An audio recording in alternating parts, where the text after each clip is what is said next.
the first chapter is called The Vase. Yes. What's the Vase story? So I came to work one morning as a Secret Service Uniform Division officer, and before I went to my post, I went over to see a buddy on the ground floor of the White House, and he had said there had been a huge fight.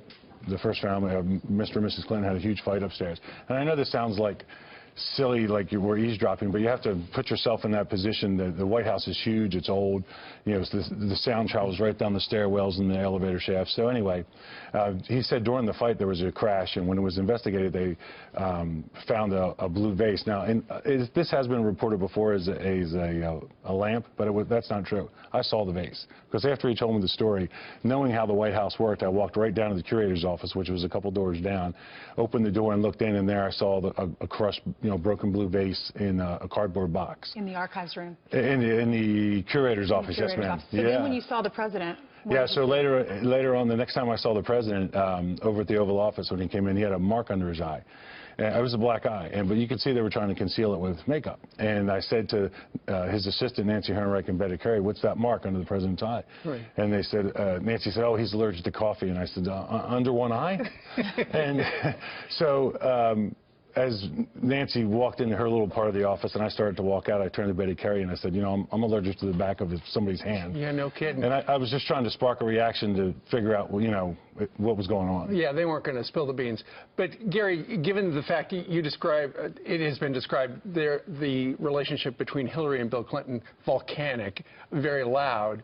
At some point, you had conversations with other Secret Service agents about what do we do? We're here to protect the President of the United States. What happens if his wife is the troublemaker? Right. That was a topic of discussion. It kind of started out one day, in particular, I remember, as like we were joking about it. And then all of a sudden, the agent I was talking with was like, what would we do? I go, well, you got to protect the president. I mean, if she walks in when he's doing something he shouldn't be, and, you got to protect the president, you got to protect her.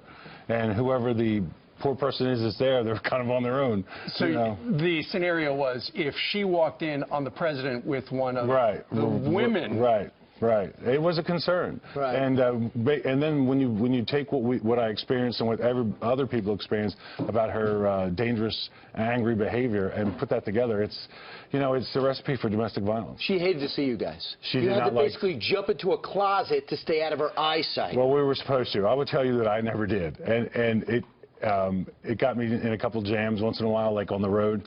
But yes, there was this guideline that she didn't want to see people. And here's an example. Check out this quote from your book. She said, once threw a Bible at an agent on her detail, hitting him in the back of the head. Assignment to her detail was a form of punishment handed down by passive, aggressive middle management. When her detail passed, Mrs. Clinton expected everyone to just disappear. She didn't want to see anyone in the White House halls. If the whole place were the personal executive mansion, it was insulting. She hated uniforms. Yeah, you were giving up your life, or could be potentially giving up your life to protect her. Right. My experience with them is they don't like the military and they don't like law enforcement. And my personal feeling, based on what I saw, is she does not like men. Sure. Also, what about the Lewinsky affair and what you did to short-circuit it, and she overcame it, and they were unbelievably sloppy about it? I tried to help them when I could.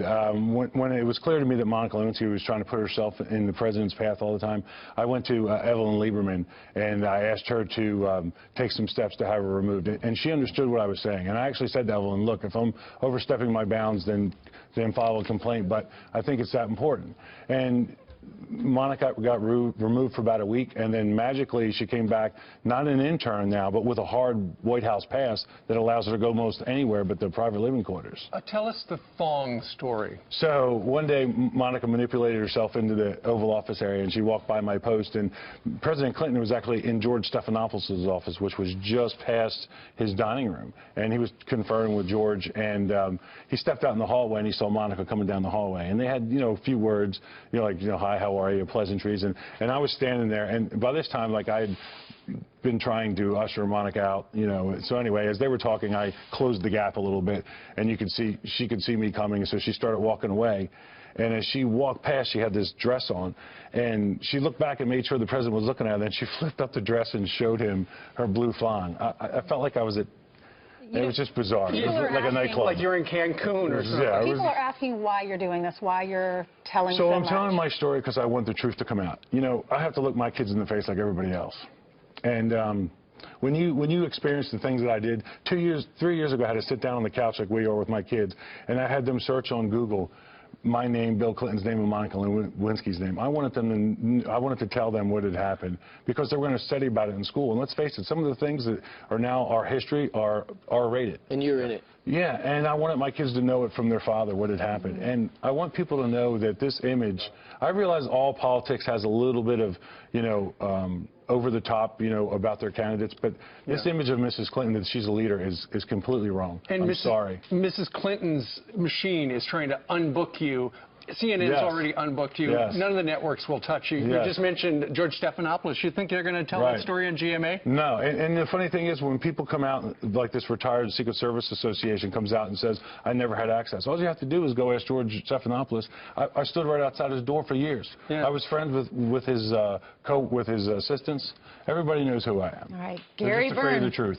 We all know who you are, definitely. Gary Byrne wrote the book. It's called Crisis of Character, if you want to pick it up. And I'll talk to you on radio in a little while. Thank you so much.